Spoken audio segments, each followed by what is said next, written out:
እግዚአብሔር ታላቅ ነገር ከማድረጉ በፊት ለመንፈስ ቅዱስ ያለንን ረሃብ ያያል። ይሄን እንዳትረሱ።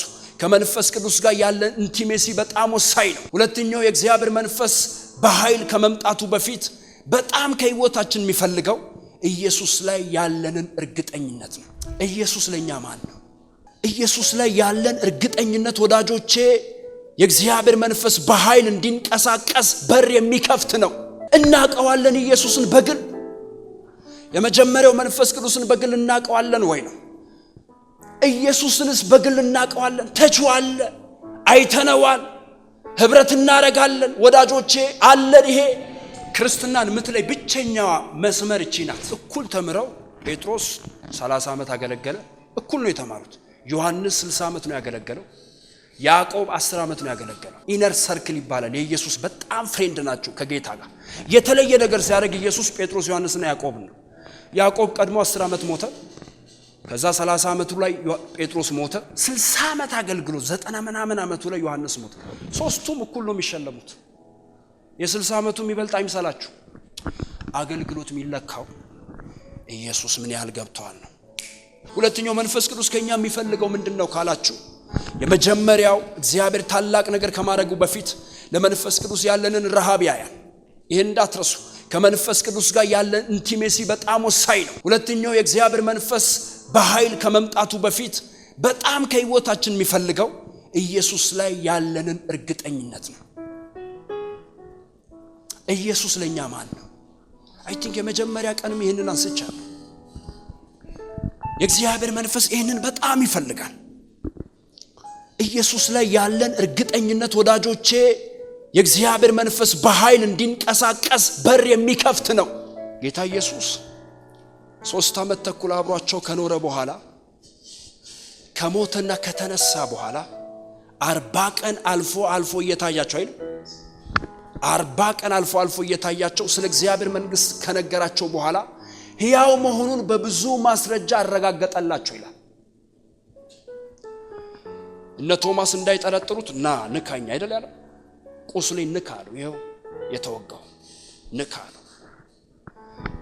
እነ ጴጥሮስ እንዳይጠረጥሩ ነው 40 ቀን ታያቸው። ለዛ ነው ሲጽፉልን የህይወት ቃል የሰማነው ያየነው የተመለከትነው በእጆቻችን ተረት አይደለም እናወራው ያየነው ነው። መንፈስ ቅዱስ ይሄንን ይፈልገዋል። ምን ያህል ኢየሱስ ላይ እርግጠኛ ናችሁ?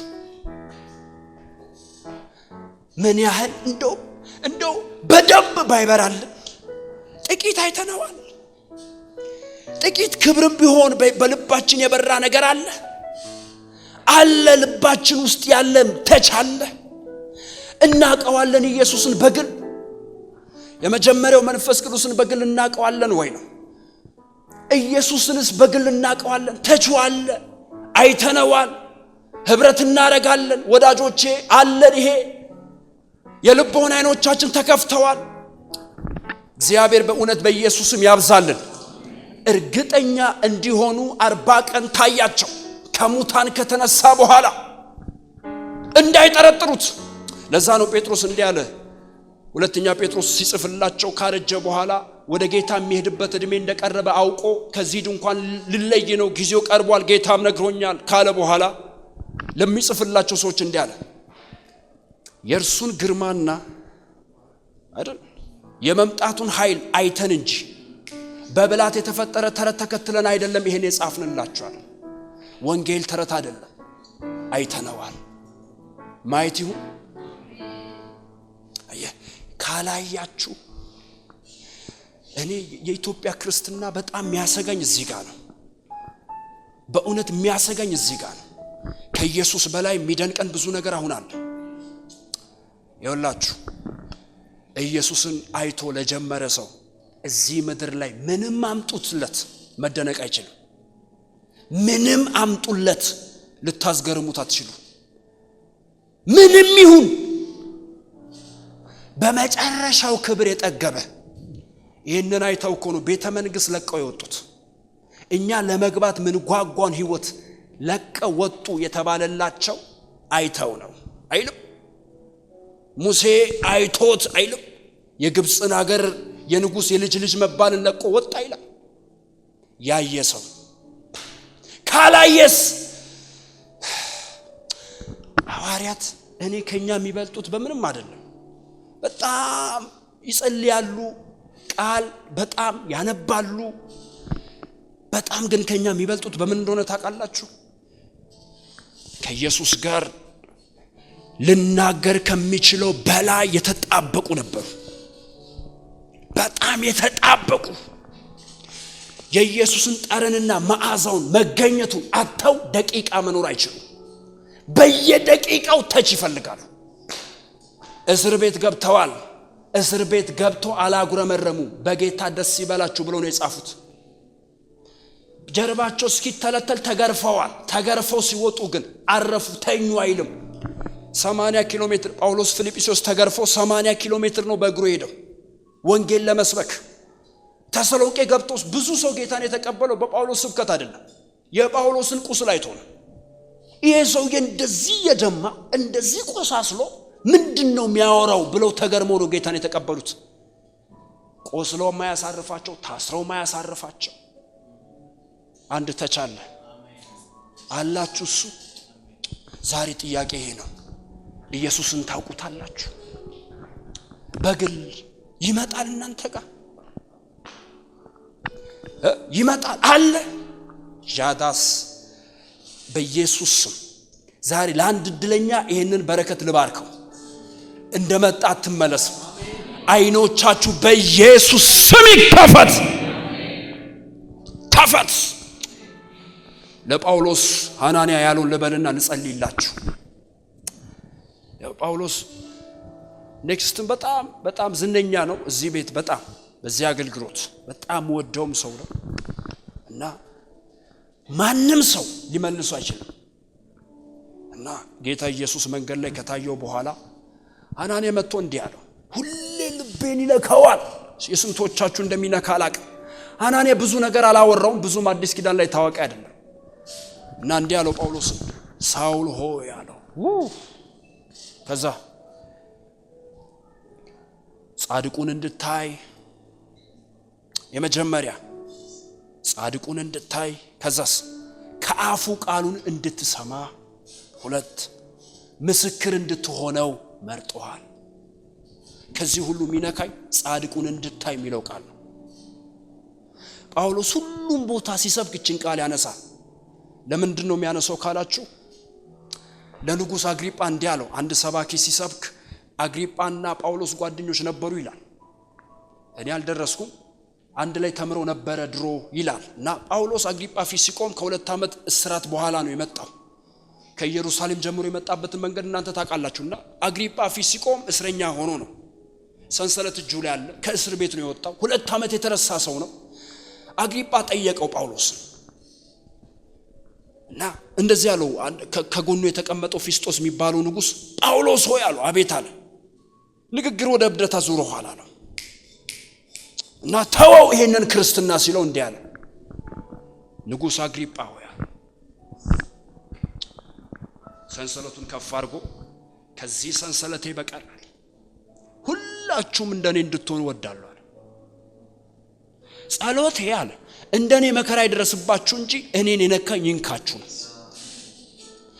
እና ንጉስ ሆይ ጳውሎስ ታውቃላችሁ አላገባም። ያላገባው ማግባት ስለማይችል አይደለም፣ የነካው ያየው ነገር አለ። በዚህ የሱ ኃይ ነበር። እና ምን አለው ንጉሱ፣ ሰንሰለት ነው የሚቀይረው፣ ከእስር ቤት ነው፣ ከመደብደብ መደብደብ ነው። አንድ ደህና የሚባል ህይወት የለውም ጳውሎስ። ምድር ላይ ለመኖር ለሚፈልግ ሰው ጳውሎስ አይማርከው። ብዙ የሚያስደስት ህይወት አልኖረ። ምንድነው እንደዚህ የሚያደርግህ ነው የንጉሱ ጥያቄ። እንደዚህ ያለው ያየሁትን ራእይ እምቢ ማለት አልቻልኩም። ከአእምሯቸው የሚያልፍ ህይወት ነው የሚኖረው። አብደሃል ወይ እስኪባል ነው የሚኖረው። ግን እንደዚህ እንድትኖር የሚያደርገው ምንድነው ሲባል ያየሁት ነገር አለ። ማን ነው? ኢየሱስ። እምቢ ማለት አልቻልኩም። ታስሬ አልቻልኩም።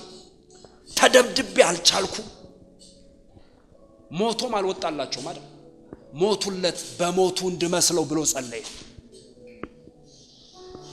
እንደው እድል ቢሆንልኝ መከራውን መካፈል ብቻ ሳይሆን እንደሱ ብሞት ምንድነው እንደዚህ የሚያጸልይ የሚያደርግ ሲሉት ያየሁት ብርሃን አዳናስ አሜን ነው ይብዛል። አንዴ ነው አንዴ ኢየሱስን አንዴ እና ጌታ ኢየሱስ ክርስቶስ በጣም ለሚወዳቸው ሰዎች ከኪሱ ምንም አይሰጥም፣ ራሱን ይሰጣል። እና ለዛ ነው መጨረሻ ቀን ሐዋርያት ተጨንቀው ያሉ እንደዚህ አላቸው፣ ብትወዱኛል የሚወደኝ ቢኖር ቃሌን ተቀብሎ የሚጠብቅ ነው አለና የሚወደኝን አባቴ ይወደዋል አለ፣ እኔም እወደዋለሁ ራሴንም እገልጥለታለሁ። ይኸውላችሁ ራሱን የሚገልጥላቸው ሰዎች የመጨረሻ በፊቱ ሞገስ ያገኙ ናቸው። የመጨረሻ በፊቱ ሞገስ ስታገኝ ከኪሱ ምንም አይሰጥህም፣ ራሱን ነው የሚሰጥህ። ለዛ ነው ለማርያምና ለሙሴ እግዚአብሔር ተቆጥቶ መጣና እንዲህ አለ፣ እኔ ነቢይ ባስነሳ በመሃላችሁ በራእይ እመጣለሁ ወይ በህልም እመጣለሁ፣ ለሙሴ ግን ፊት ለፊት ነው አለ። ሙሴ ፊቴን ነው አለ ማቾባ። እግዚአብሔር ፊቱን ይስጣችሁ። ለሙሴ ከኪሴ የምሰጠው ምንም የለኝም፣ በፊቴ ሞገስ አግኝቷል። ወይ በኢየሱስ ስም ሰማይ ከፈት፣ ክብሩ ይገለጥ፣ ብርሃኑ ይብራ። እስኪ 3 ጊዜ በመንፈስ ጮኻችሁ ኢየሱስ ኢየሱስ ኢየሱስ በሉ። አሜን ነው አሜን ነው። ክርስትናን ምትለይ ብቸኛዋ መስመር እቺ ናት። 50 ዓመት በጌታ ቤት ከመኖር ይኸውላችሁ እኔ ገና በጣም ብዙ ዘመን አገለግላለሁ፣ ግን በጣም ረጅምም እንደው በጣም ረጅምም ጌታ ከፈቀደ ነው አይደል? እግዚአብሔር ፊት 60 ዓመት ማገልገል አይታይም። 10 ዓመትም ማገልገልም አይደለም እግዚአብሔር ፊት ሚዛን የሚደፋው። ነገ እኩል ተምረው ጴጥሮስ 30 ዓመት አገለገለ፣ እኩል ነው የተማሩት። ዮሐንስ 60 ዓመት ነው ያገለገለው፣ ያዕቆብ 10 ዓመት ነው ያገለገለው። 10 አይሞላም፣ እንደ 10 ሲያጠጋጉ ነው። ሶስቱም እኩል ነው የተማሩት፣ እኩል ኢነር ሰርክል ይባላል። የኢየሱስ በጣም ፍሬንድ ናቸው ከጌታ ጋር። የተለየ ነገር ሲያደርግ ኢየሱስ ጴጥሮስ ዮሐንስና ያዕቆብ ነው። ያዕቆብ ቀድሞ 10 ዓመት ሞተ። ከዛ 30 ዓመቱ ላይ ጴጥሮስ ሞተ። 60 ዓመት አገልግሎ 90 ምናምን ዓመቱ ላይ ዮሐንስ ሞተ። ሶስቱም እኩል ነው የሚሸለሙት። የ60 ዓመቱ የሚበልጥ አይምሰላችሁ። አገልግሎት የሚለካው ኢየሱስ ምን ያህል ገብቷል ነው። ስንት ሰው ሰበካ አይልም ለጌታ። ይሄ ጉባኤ እኮ ከቁጥር በላይ ነው። እግዚአብሔር ከሰማይ የሚያየው አንድ ሰው እንደሆነ ታውቃላችሁ። አንድ ሰው አይኖቹ እየፈለጉ ያሉት አንድ ሰው ነው። አሁን በዚህ ቃል ጌታ የሆነ ሰው እየፈለገ ማን ነው የተራበ ኢየሱስን ሊያይ? ጌታ ምስክሬ በእድሜ እንዳትሞቱ አደራ፣ እንዳትሞቱ ኢየሱስን ሳታዩ። አሁን አንድ አጠገብ አሁን በመንፈስ እንዲጀርባው ነካ አርግና አትሞትም በሉት። ኢየሱስን ሳታትሞትም አታስታ ንገሩት። እንደ ሰባኪ ነካ አርጉትና ኢየሱስን ሳታይ አትሞትም፣ አትሞችም፣ አትሞቱም። በኢየሱስ ስም አትሞቱ።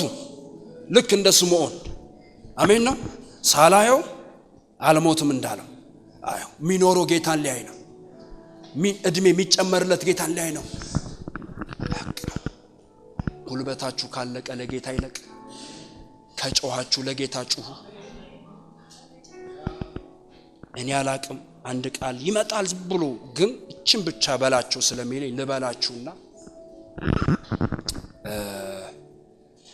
ያዕቆብን እናውቀዋለን አይደል? ሁላችን ራሱ ሲወለድ የኤሳውን እግር ይዞ አይደል የወጣው? እና አጭበርባሪ ነው እድሜ ዘመኑን። ያዕቆብ ማለት በራሱ የስሙ ትርጓሜ አታላይ ማለት ነው። ሲያታልል ነው የኖረው። ብኩርና የወሰደው አታሎ ነው አይደል? የሚገባው አይደለም ብኩርና። አታሎ ብኩርና ወሰደ። አባትየው ጋር መጥቶ ማነ? ኤሳው ነኝ። ጠጋበል እንዴ አንተ ጠረንና ሰውነት የኤሳው ነው፣ ድምጽ ግን ያዕቆብ ነው። አባ ያዕቆብ ነኝ አይደል ያለው? አታ እድሜውን ሲያታልል የኖረ ብኩርና አታሎ ወስዷል። በረከት አታሎ ወስዷል። ላባ ቤት ሄዶት እዚህ ይላቸዋል። ከሱ የባሰ ሆነ እንጂ ላባ ደግሞ አደገኛ አታላይ ነው። ሌላ ደብል የሆነ የሚገርማችሁ ግን ከላባ ቤት 12 ልጅ ይዞ ወጣ። ወደ 21 ዓመት ነው የቆየው። በ21 ዓመት ውስጥ 12 ልጆችን ወልዷል። 2 ክፍል ሰራዊት የሚሆን ከብቶች ነበሩት እና እንዲህ እየመጣ አንድ ነገር ነገሩት። ይሄ ሰው ሊያገኝ እየመጣ ነው አሉት። ከዛ የህይወቱ ክሪቲካል ሰዓት ናት። ይሄ ሰው ይገለዋል። ከኋላው ላባ እየመጣ ነው። ከኋላም ከፊትም ጠላት አለ። ከዛ እንዲያደረገ ይላል መጽሐፍ ሚስቶቹን 2 ቁባቶቹን ልጆቹን ሀብቱን ሁሉ ያቦቅ ከተባለው ወንዝ ማዶ አይደል አሻግሮ ብቻውን ይላል ማቾባ እስኪ ብቻውን በሉ በኢየሱስም ዛሬ ብቻችሁ አሜን በሏ። እንዲህ በህብረት ምናምን ብቻውን ምን ሆነ ይላል እየታገለ አደር የሚል ቃል አለ። እግዚአብሔር መጥቶ እንዲያለው ይላል ሌሊቱ የሆነ ሰዓት ላይ አያያዙ እንደ በፊቱ አይደለም። ሌሊቱ አቅላልቷል ሊነጋ ነው ልቀቀኝ አይደል ያለው። ልቀቀኝ ሲል እኮ እግዚአብሔር መሄድ አቅቶት አይደለም አሳዝኖት ነው። እግዚአብሔር ራራ አቀማጥቶ አይደለም። እግዚአብሔር ባይዞ የሚሸነፈው ከራራ። እግዚአብሔር ሲራራ ይሸነፋል። ራርቶለታል። እንዲሄድ ብሎ እኮ የጭኑን ሹልዳ ሰብሯል። ተሰብሮ አይለቅም። አትሄድም ዛሬ አለው። ምንድነው ያዕቆብ የምትፈልገው? ባርከኝ ሂዳይ ባርከኝ በኢየሱስ 2 ክፍል ሰራዊት ሆኗል። በረከት በበረከት ሆኗል። ይሄ በረከት አይደለም። ባርከኝ ሻዳላ ቦራ በኢየሱስም ይሄ ጩኸት ውስጣችሁ ዛሬ ማታ ያግኛችሁ። ባርከኝ አለቅህም አጂማ አስታንያ ላኮባ ዛ መጨረሻ ላይ መጽሐፍ እንዲህ ይላል እግዚአብሔርም የጭኑ ሹሉዳ ነካው። ያዕቆብ ያለው ከሰውም ከእግዚአብሔርም ጋር ታግላ አሸንፈሃል አለ። ያሸነፈው እንዲህ ይዞት አይመስልም። እግዚአብሔር ራራ። ከዛ እንዲህ አለው ስም ማን አለው። ይህን ጥያቄ ብዙ ቦታ ተጠይቋል። ይሄ ሰው ነኝ ምናምን እያለ ኖሯል። አሁን ግን ማያመልጥበት ቦታ ነው። ስም ማን ነው ሲለው ያዕቆብ ነኝ አለ። አሁን ያዕቆብ ነኝ ሲለው ከዛሬ በኋላ ቻላ ባጋዳስ ስምን ቀይሬዋለሁ። እዙ ፕራታንያ ከዚህ በኋላ ስም እስራኤል ይባላል። ህዝብ አደረገው። የሚገርማችሁ ይሄንን ብዬ ነው መጨረሰው። ሲመለስ ደና የነበረው እየተራመደ ሄደው ሰውዬ ሲመለስ እያነከሰ መጣ ይላል አይደል? ተቻለ እንዲህ አይቶ የሚያውቁት መነካት አሜን ነው። ገና ሰዎች እንዲህ አይቶ የሚያውቁት ሰውነታችሁ ላይ የሚቀር የሚታወቅ አንድ መነካት ያገኛችሁ ሚያወራ ማትደብቁት ማይሸሸግ ኢየሱስ ህይወታችሁ ላይ ምልክት ሆኖ ይቀር። አሜን። ታያላችሁ። ጌታ ምስክሬ እኔም አያለው ሚል እንደኔ አማኝ ከፈር ጉጫችሁ አያለው እና ያለን ሐዋሳ ከተማ ላይ እና ያለን በኢትዮጵያ ምድር ላይ እና ያለን በመጨረሻው ዘመን ኢየሱስ ከፍ ይላል። አሜን ነው። ጌታን የለበሱ ጌታ የታተመባቸው ትውልዶች አሁን ይነሳሉ። እግዚአብሔር ይህንን በእኔ ያደርገዋል የሚል ሰው ይሄ ይሆናል የሚል ሰው አንድ ጊዜ እስኪ በደብ ለቀቅ አርጉና እንደ አማኝ ጮኻችሁ ቤቱን ግቢውን አጥለቅልቃችሁ አየሩ ላይ እየተንቀሳቀሰ ያለውን ጨለማ የሚያስደነግጥ ሐዋሳ ከተማን ሊያስር የመጣውን ዘንዶ የሚመታ ምድሪቱን የሚያስለቅቅ አይነት ጩኸት እስኪ ከፍ አርጉና ኢየሱስ በሉ። ከዚህ በላይ ትችላላችሁ። ጩኹና ኢየሱስ በሉ። ይሙላ ይሄ ስም ምድሪቱን ይሙላ። ይሄ ስም ከተማይቱን ይሙላ። ይሄ ስም ይሄንን ግቢ ይሙላ። በደንብ ረገጥ አርጉና ኢየሱስ በሉ። ሃሌሉያ! ኢየሱስ ጌታ ነው።